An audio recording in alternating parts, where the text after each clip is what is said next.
Good evening, folks. How are you doing? How is everyone tonight? I know everybody's probably preoccupied with Hurricane Milton, and I decided to help you distract. So we're going to go on a different topic. We're going to talk about vivid dreams and what they may mean, because they do have meaning. They don't just come from our imagination. I'm sure you've all had vivid dreams that just seem so real. And sometimes we get suddenly woken up and we look around our room and we want to make sure we're in our bed, because in this vivid dream, we might have been totally somewhere else, maybe in a different building or outside somewhere. And so we wake up and we look for this validation, right? And we look for meaning. We look for what could this be about? And so I want to go over this with you and let you know, I had one last night, and I've been thinking about it, and I'm trying to decipher the meaning. And I think I have. I've been getting these kind of dreams for years and years. My aunts and uncles, my grandpa died when I was 4, my mother died when I was 8, and from then on, every couple of years, aunts and uncles would die, and then grandparents, and death has been throughout my whole life because I was a change of life baby. Okay, so my parents were very mature. My siblings are much older than I am. And so I had a different by the time I was before high school, my aunts and uncles were all seniors. They were, so they were slowly leaving the earth plane. And I always used to get this weird sense, this inner knowing. And then at about probably in my teens, my late teens, I was started getting dreams. And I would dream of one of my living aunts or uncles. And I would get this visual of them passing and me going to their visitation. And I'd wake up startled, and I'd be scared because this aunt and uncle's alive, right? Well, lo and behold, apparently that was my spirit guides trying to prepare me, because a month or two after that dream, they would pass. And at first, it really was creepy. It was really creepy. It was like, why did I see that? But it happened to about, oh, I gotta say, 4 different relatives. I seen it. And then I had a dream of my oldest son dying. And I'm like, no, no, no, this is going too far. And I pushed that right way back into my subconscious. I didn't want to see that. I saw my father, who was alive. I saw exactly how his service was going to be. And I'm like, no, no, and in denial. And one by one, they happened. Now, when I dreamt of my oldest son dying, that was like, I got to say, 5 years before it actually did. And I think that was God's way of mentally preparing me. But anyone who's lost a child, there is no mental preparedness for that. None. And it even took me a while, like after the grief counseling I went through and all of that, it still was stuck way in the back of my subconscious, and I totally forgot about that dream. And then after going through counseling and everything else, then I realized, oh my gosh, I dreamt about that. But that was impossible. But I did dream about that. And so it's not only messages coming to us from our loved ones already in heaven, but it's also our spirit guides trying to prepare us for the future. And now that doesn't always happen, but it does for me. And some people call it a gift. I don't find grief a gift. I don't find death a gift. And if I dream of someone passing, I grieve them before they're even gone. And it's, I got a couple of siblings. They keep asking me, you're not dreaming of me, are you? And I'm like, no. And I really haven't. I have not dreamt of either one of my sisters or my brother. I have not. I have dreamt of others, and I have given stern warnings because I even saw how it happened. And I warn this person all the time. Don't take that road.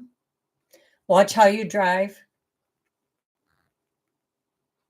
I'm telling you, I seen it. And I'm fighting real hard that he knows. And he gets those vivid dreams too. So he knows that when I get a premonition type dream, he knows they've come true. So I don't know. Anyway, getting to this dream that I had last night.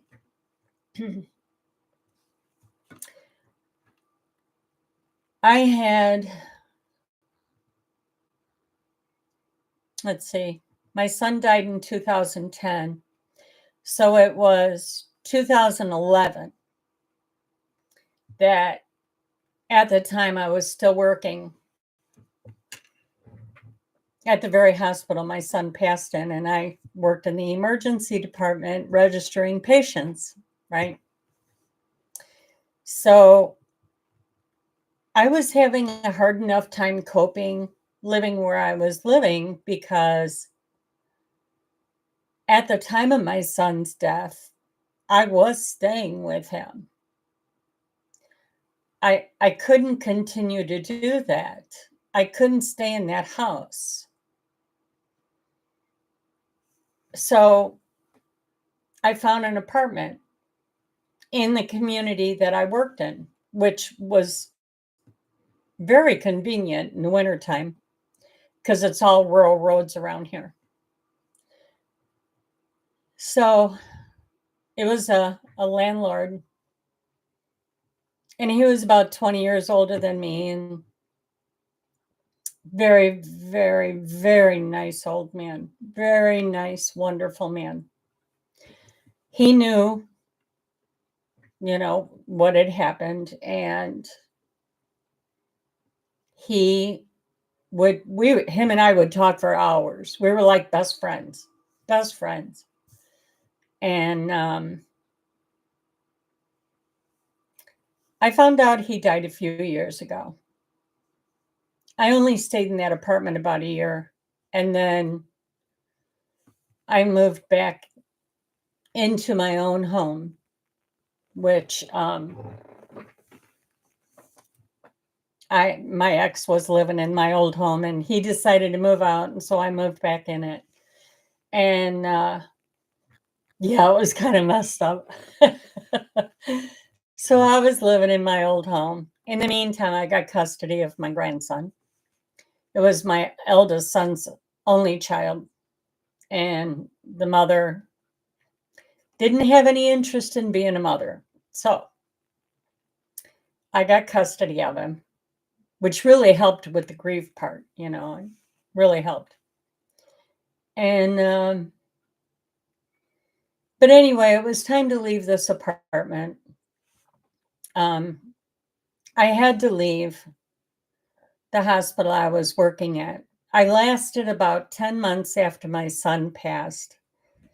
And mind you, working in the emergency room, registering patients, I used to have to go in the patient's room to register them, right? Which meant I had to go every night in the very room that I last saw my son getting CPR and dying on that bed. That was my trauma point, right? And me, I continue working thinking I'm going to pull on my big girl pants and I'm going to push through this.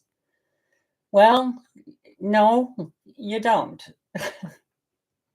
I lasted about 10 months, and my cardiologist and my regular general practitioner, they got together and we started talking, and they both told me, you're done working there, you're done working, period. And shortly thereafter, I mentally had a breakdown. It all just kind of fell on me mentally. Up until that point, I can't remember crying.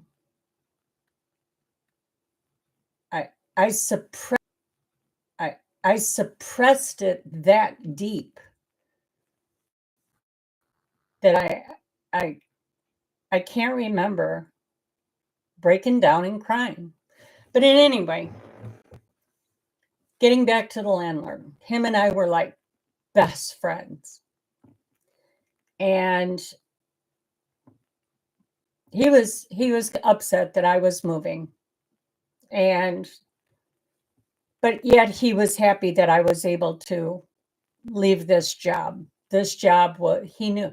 I used to, when I left for work, he'd be sitting outside and I'd be walking to my car and he'd say, going to work? And I says, no, it's time for me to go to hell. That's the way I looked at my job. The job that I thought was the best job I ever had in my life, I was now calling it, no, it's time for me to go to hell. Because for me, mentally, it was hell. It was reliving that night every time I went to work. So when I left his building and I moved back into my own home, I disconnected. I disconnected from that community, disconnected from my friends, disconnected any contact. I thought what was best for me was to start new. Get away from the memories, get away from the contacts, and start fresh after the grief therapy for a year. So anyway, in the meantime, I found out about a year and a half ago, this beautiful man passed on. And I felt bad. I felt really bad. I can't go to a funeral service. I can't. PTSD, I can't. The person that passed is not who I see in the coffin. I think you understand. I relive that moment, not the current moment. So anyway, I heard he passed. I haven't talked to his kids. I disconnected, remember? I left all that behind. Last night, it was so odd. I'm sleeping, and all of a sudden, he pops in my dream. I could see him clear as a bell, standing right there in his yard, tables set up, yard sale type, right? He's having a yard sale, kind of. That's what it looked like. He had things for sale. And I approach him, and he smiled at me, and I saw people. We didn't talk. There was no communication, just a visual. There was people making small purchases, and he'd put in a container, the money. And then this one guy bought a big purchase that was worth quite a bit of money. And it's funny, all those years ago, I remember that being in his garage. And now in my dream, he was selling it. And this guy paid for it. And the guy walked away, and he tried to give me the money. And I'm looking at him like, I'm not taking your money. And he shook his head yes, and kept trying to hand me this wad of money. And I'm like, no. And I turned around and I walked away. When I went to turn around to look, gone. Gone. I immediately jumped up into bed, and I'm sitting there and I'm like, what in good God's name? What made me dream of him? I hadn't thought about him. It's not like I went to bed, thinking about him. That was in my past. So I'm sitting there wondering, wait a minute. He was trying to give me money.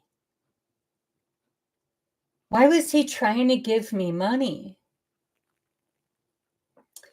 And in thinking about it, I remember so many of our conversations would be about economic times. So many of our conversations would be hardships of people he knows, hardships of people I know, and we would talk about the different hardships of life. And I'm thinking, with the present economy and what's going on, and the inflation and all that other stuff, is he giving me a message? Here, take this money, you're going to need it. That's almost like what it felt like. Because, see, when our friends and family pass, they left this physical vessel, but their soul is up in heaven. They're not dead. To us, this meat suit is dead. But our soul is a part of God. It, if we're worthy, we go to heaven. The souls in heaven watch over us. They're our guardian angels. And they will find a way to get messages to us. I've seen it over and over and over again. I'll be thinking about my son. And it's kind of funny because a couple of years before he passed, and I was in my house in that relationship, my son would come over, and we had a big lilac bush by the sidewalk as you walk up to my front door. Well, I didn't know it, but there was blue jays living in that lilac bush. I never bothered with it. I never paid attention. Well, he came to walk up the sidewalk to come into our home, and a blue jay flew out of that bush and pecked right at the top of his head. It was hysterical. He didn't think so, but I thought I was laughing so hard, you know. And I mean, it didn't break skin, but it literally dive bombed on his head and pecked his head. So to me, when I'm thinking of him and I tell him, I miss you too much, I need a synchronicity, I need some kind of a sign that I'm thinking about you. And lo and behold, within a couple of days, I will get a blue jay in the tree in my backyard now. Not now, but I mean, it's happened in the last 4 years that I've lived here. I will see a blue jay somewhere. And we don't have a lot of blue jays around here, but I will see one. Or I was thinking of him one time, and I don't talk to my grandson about it because that was his daddy. And he was only 7 at the time. He doesn't remember his dad, just like I don't remember my mom. I was the same age. But he knows that I look for synchronicities, right? He went to cut the backyard or do something in the backyard. And all of a sudden he walked in and he says, Grandma, you know that tree over there by the base of that tree? And I says, yeah. He goes, I found this for you. And he held up a beautiful white feather.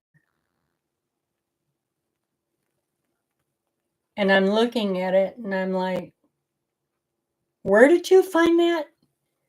He goes, right by the root base of that tree. We don't have white doves or anything flying around here. And I'm like, you do know what this is, don't you? And he's like, yeah. I said, it's a sign from your daddy. He wants us to know he's watching. And he's like, I know, Grandma. So there's been so many incidences. I mean, just so many. And you can find testimonies on this. I mean, God, there's all kinds of YouTube videos on it. And when it started happening to me, that was long before the internet. Long before the internet. I mean, I've had my father come to me. And now I don't know if it was an out of body experience or what the hell it was. He came to me. He died in 92 and I found him in his apartment. And well, that was a hard one, but it was about between 3 to 5 months after we had his service. He came to me in a dream. I was sound asleep. He woke me up and said, come on, let's go take a walk. So I got up out of bed. We walked out the door, took a walk around the block. And he told me, you did my service exactly the way I told you to do it. I'm very proud of you. I loved the way I looked. You put the clothes on that I wanted, that were my favorite. He said, and I just need you to know, you made me very, very happy. And I don't remember the rest of the conversation, but then he walked me back in my home and back to my bedroom and said, see you later. And as he was leaving my bedroom, he just faded away. I jumped awake out of that one too. And feeling around, making sure the mattress was still there. And I'm checking my body. Am I in my body? What the hell? But he wanted to let me know that he was very at peace and happy.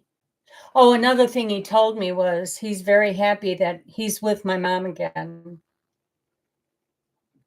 That was another thing he had said on our walk around the block. And that he was totally happy and that I shouldn't mourn anymore. I needed therapy after that one too. There was two very traumatic ones. I needed lots of therapy for that. But I get synchronicities from him too. Now see, my birthday is October 21st, 10/21. So I'll be vacuuming or doing dishes or something, and my mind never stops. I think about my family, and because I don't have family around me. And so I'll think about family and dad'll cross my mind, and I'll stop, I'll look at the clock. And lo and behold, it says 10/21. Or on a different occasion, I'll be, you know, going to the car and there it is, 10:21. Or I'll notice it somewhere else. I'll be watching a YouTube video thinking about, my mind is going. I'll be watching a YouTube video and I happen to look at the clock on the bottom of the tablet and it says 10:21. And I always think that's so funny because the reason I associate that with my dad, he was like a typical man, don't remember dates, right? So on my birthday, I used to call him up in the morning and I'd say, Dad, do you know what today is? No? What's today? And I'd say, Dad, say happy birthday to me. Oh, it's your birthday. I said, yeah. And he's like, oh, that's right, 10:21.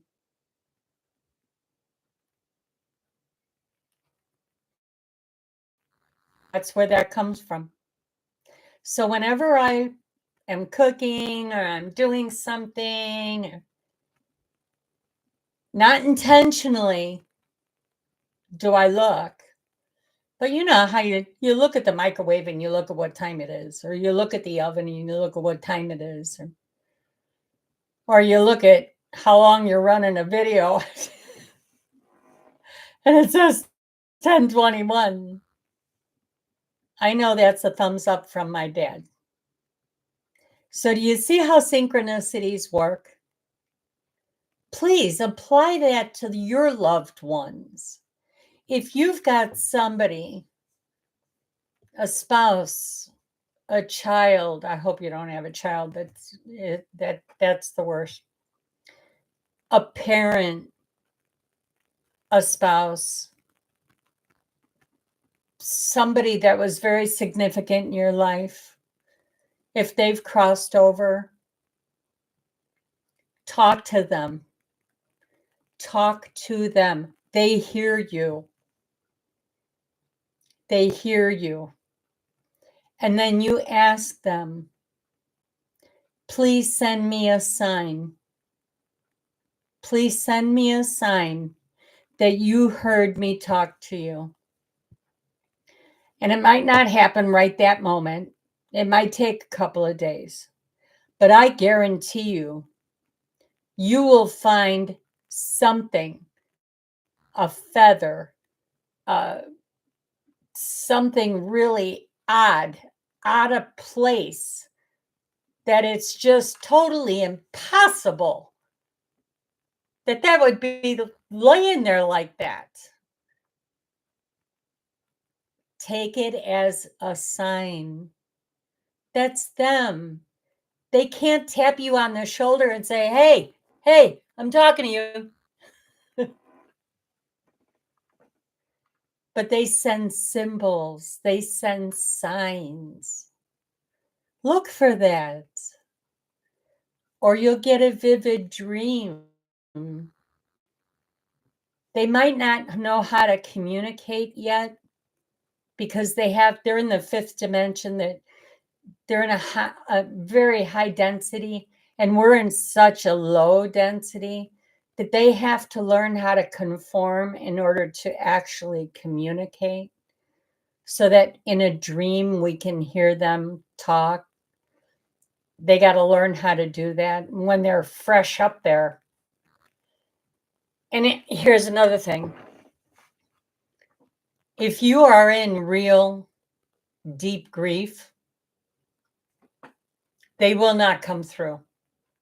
Because when you're in fresh grief, you are so low vibration and they're so high vibration in the heavenly realm that it's like trying to get through a brick. They can't do it.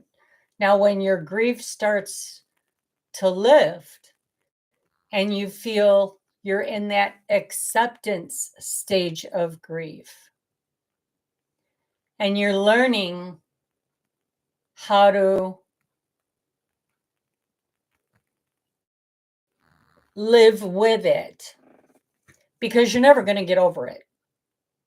The thoughts of the trauma, that's something that's going to stick with you forever.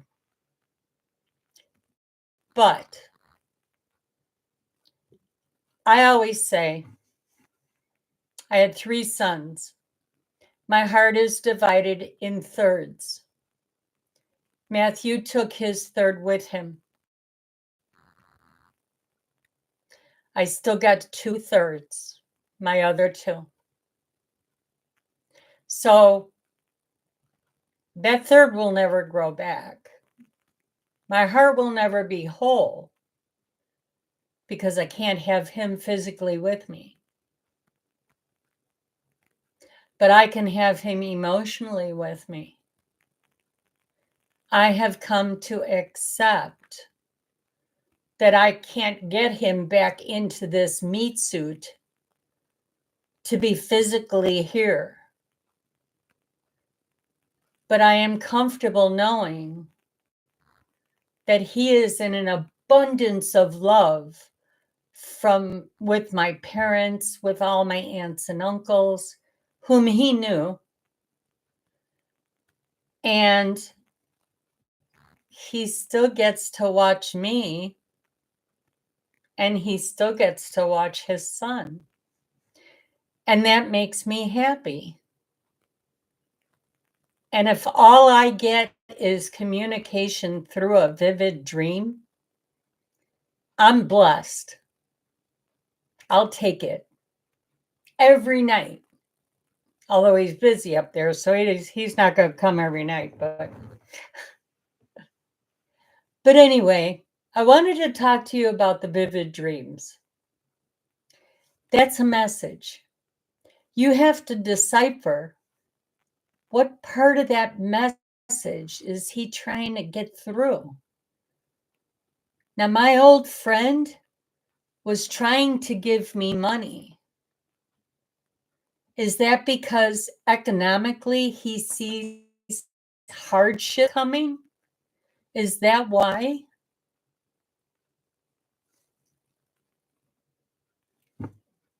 We don't know. If you have thoughts about this, if you have any other ideas, please leave me a message in chat. I do go back and look at my YouTubes, and I do look for chats. Please leave me a message in chat. Let me know what you think, or maybe tell me about your vivid dream. Do that for me, would you please? And I just thought it'd be a nice distraction and tell you about that, and maybe bounce ideas back and forth, Throw me your ideas. What do you think about it? What experiences do you have?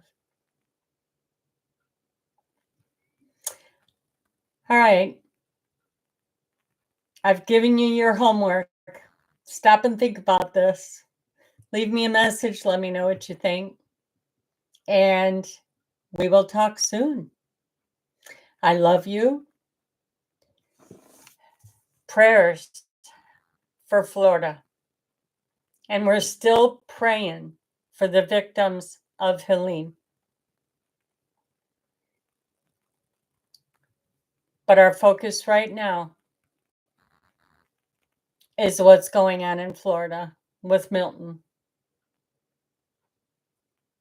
So we just took a 40-minute break, and now we can go back to focusing on that. I want you to know I'm always here for you. My email, if you click on more, it tells the story about me. My email's in there. You're more than welcome to send me an email. You're more than welcome to leave a comment in the comments. I'll communicate back with you. And I want to thank you for spending time with me. please, please, please subscribe. Because without the viewership, YouTube's not going to push me out there that much because I don't have enough subscribers. So please share. And the more likes I get on my YouTubes, the more the analytics go up.